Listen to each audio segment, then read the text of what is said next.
अस्सलाम वालेकुम जी। इस वक्त हम यहाँ पे अहमद भाई के साथ हैं और ये डाउनटाउन है रंगून का और ये बंगाली मस्जिद है यहाँ की, बहुत मशहूर और 70 साल पुरानी है।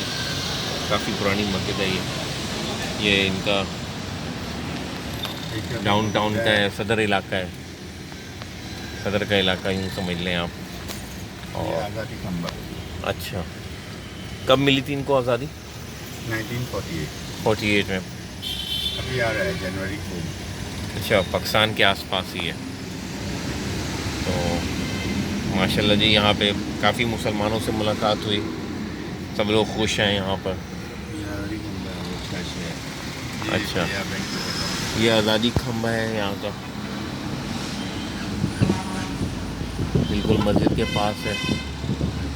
यंगून सिटी क्रिसमस फेस्टिवल चल रहा है यहाँ पे। ये म्यूनसिपल ऑफिस है। कल जो है यहाँ पे क्रिसमस है, 25 दिसंबर। ये चर्च है यहाँ पे। ये बैंक के हेड ऑफिस है। अच्छा, ये है आया बैंक। यहाँ पे भी देखें बसों वाले हॉर्न बजाते हैं ज़ोर ज़ोर से। ये आया बैंक है, यहाँ का second largest bank of Myanmar. Thank you.